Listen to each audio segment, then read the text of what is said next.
Welcome back to Houston Life. It's time for Houston Happenings, sponsored by Sam Houston Race Park.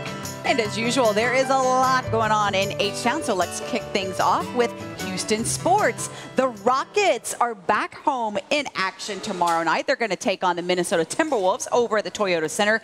It's Kids Night, and the Rockets will be celebrating mascot Clutch's birthday. How fun is that going to be? Family 4-packs are available, and they include a voucher for a hot dog and soda with each ticket. The game tickets start at $29. Tip-off tomorrow night is 8 p.m., and to check out the Rockets schedule, visit HoustonRockets.com. This weekend, you can also check out Beatles' cover band, the Fab Four, the ultimate tribute at Revention Music Center. This band has performed all over the world, covering hits like Can't Buy Me Love, Let It Be, and more. It all happens. Sing either one or Can't buy me love. No, no, can't buy me love. Money can't buy me love. It all happens tomorrow night at Revention Music Center, folks. Show starts at 8 p.m. Tickets start at $18. All the info is online at ReventionMusicCenter.com. And tomorrow night, you can catch Billy Crystal. Now, the Tony and Emmy Award-winning comedian, actor, producer, writer, and director will be performing at the Smart Financial Center in Sugar Land. There are sure to be lots of laughs. It's a fantastic venue to see a comedian. The show starts at 8 p.m. Tickets start at $65. For more information on tickets to see Billy Crystal or any of the upcoming performances, you can check out their website, smartfinancialcenter.net.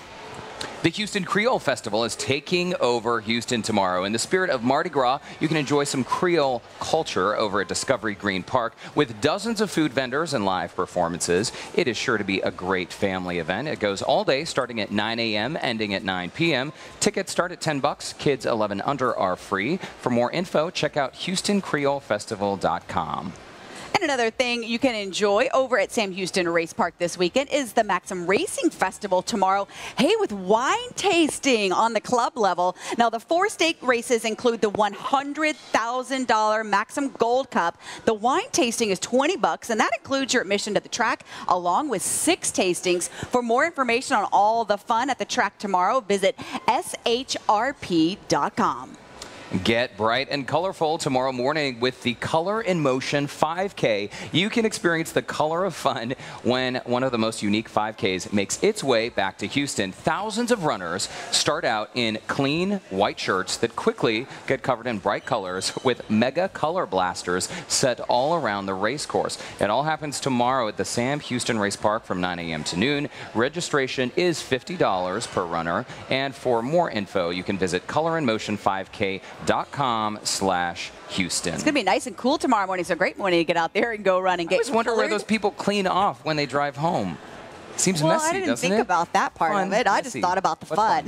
Hey, you want to get this on your calendar for the first weekend of March. It's not just horses racing next weekend. The camel and ostrich races are on March 3rd and 4th. I'm sorry, that picture just cracks me up. That's over at Sam Houston Race Park. Now, it's sure to be a lot of fun watching 10 horse races and then the camel and ostrich races. Tickets start at only $7, so make sure you go ahead and buy your tickets early. You want to check out the website at shrp.com. Is that guy actually riding an ostrich, or is that Photoshop? That's hilarious. Funny. All right, this year's AIDS Walk is coming up, folks. Sunday, March 5th, you can join thousands of Houstonians as we walk to raise money and awareness for HIV and AIDS prevention and treatment. It is also a great family event with food trucks, live music, and activities for the kids. It all starts at noon on Sunday, March 5th at Sam Houston Park. And I am so honored because I will be emceeing this year's event. To register for the walk, just visit aidshelp.org. And if you attend, you better come up and find me and say hello. Oh, that's so cool. You're giving folks a little time to go and sign up for it. Register and raise some money. Also, folks, spring break is just around the corner, but you don't have to go out of town to have some fun. Oh, no. You know, spring break, or maybe you just want a quick weekend getaway. Check out all the fun you can have in Galveston.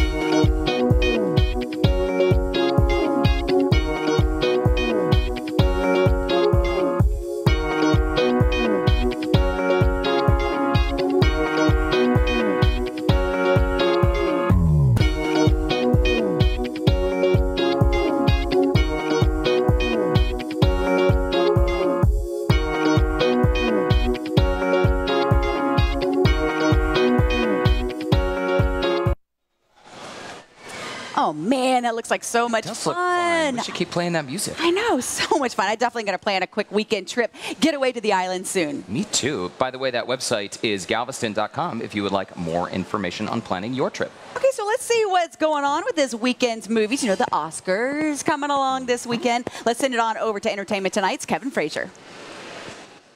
This week, comedian Jordan Peele makes his directorial debut with the seriously scary Get Out, and Nicholas Hoult becomes involved in an epic international race against time in Collide. We all got our reasons to do crazy, reckless things in life. Casey, played by Nicholas Hoult, and Juliet, played by Felicity Jones, are a young couple madly in love, trying to leave his criminal past behind. But when Juliet gets kidnapped by creepy crime lord Anthony Hopkins, Casey is in a race against time to get back his girlfriend and escape his past in an action-packed chase through Europe. I'm coming to get you, Juliet. So how long has this been going on, this thing? And in Get Out, it's time for Chris, played by Daniel Kaluuya, and Rose, played by Allison Williams, to meet her parents for a long weekend. But not everything is what it seems at their country home. Comedian Jordan Peele makes his directorial debut and wanted to do something other than comedy to make a more personal statement. I wanted to, first and foremost, make a movie that would entertain and just be a fun ride and not be just like an assault or like something like I'm trying to like hammer home a message. But I just wanted to deal with all these issues and hopefully like give a little bit of a landmark for people to jump off and have new conversations. You ready for this? How bad can it be? Get out. Sorry, man. Get out! For Entertainment Tonight, I'm Kevin Frazier. Now, back to you in the studio. Before we meet our pet of the week, thanks to Houston SPCA, we'd like to share a successful adoption story with a dog named Luna. Sometimes it takes a few tries to find the right family. Aiko originally found herself at the Houston SPCA after a Good Samaritan discovered her along with another dog, Crosby, running down the street. She brought them to the shelter so they could find new homes. Now, even though they had been exposed to the elements, both dogs were in relatively good health. They were fully vetted, giving age-appropriate vaccinations, spayed and neutered, so they could be placed up for adoption. Now, both dogs quickly found homes within this same week. But 5 months later, Aiko wound up back at Houston SPCA when her owners, this is so sad when this happens, when owners had to move into a smaller apartment and they didn't feel that she would have that thriving environment they wanted her to have. So they did the difficult thing of returning her so she could find a better home. Well, lucky for her, Sheila and her family came along a week later and decided to adopt Aiko. Their 11-year-old son named her Luna. They affectionately call her Luna the Lunatic. Oh, dear. She has been the perfect addition to their family, getting along with everyone, including their 3 cats. Wow. Her favorite activities include cuddling with humans and felines and visiting her friends at the dog park. Luna has been with her new family for a year now, and it looks like she's finally found a home for good. Aw, so sweet. Now, we want to meet our pet of the week. Say hello to Joaquin and Lisa Tynan with Houston SPCA. Aw, somebody's just being a love over there. Being bashful and cuddly all at the same time. Aww. This is Joaquin. He's a 3-year-old Chihuahua, and he has one of the prettiest colored coats that I have ever seen. Yeah, it's different. It's kind of like a little silverly tint to it. He's got, it's like a silver fawn. I don't even know what you would call it, but he's very handsome, and he's pretending like he's mellow right now. But he does have a lot of energy. There we go. Now we're livening. Well, up he a sort bit. of fell asleep on me backstage He did. here. He was. We can all try and convince Derek that he should adopt Joaquin because they got along very, very well. We did. I won't lie. It's true. So he is available for adoption, of course. But I understand. Does he? Sorry to cut you off, but he doesn't get along well with other dogs. It's not that he doesn't get along well. He has a little bit of a Napoleon syndrome. Oh, so I see. Yeah, so he'll bark, bark, bark, bark, bark at them like he's a big tough guy. But I don't think he actually means to back it up with anything. He wants to rule the roost is what that is. He does. He would do great as a lap dog for somebody, but he's house trained. He walks really well on a leash. He's just kind of an all-around nice dog. Can I hold him for a Of second? course. I know. I was sort of You need forbidden tips. from holding dogs because I do it too often, but he's Yep. such a good By boy. all He's not just the puppy hogger, he's also the dog hogger. Yeah. So sweet. But really his face, I just love the silver that you were talking about. You can really see it in that sweet eyes. Yes. Fun ears. So at 3 years old then, the people adopting him are not going to have to worry about house training him or any of that. He's already house trained. Unfortunately, his story was a little bit sad. His owner was incarcerated. So we're finding a new home for him, but he knows how to sit pretty. You can see he'll sit up on his little hind end and put his little paws up. It's quite adorable. And he loves to be scratched behind the ears. Yes. Little Joaquin is adorable. Lisa, thank you so much My for pleasure. bringing him by. Maybe I will take him home. Go just for a ahead. night. It's all yours. For more info on how you can adopt little Joaquin, you can visit HoustonSPCA.org.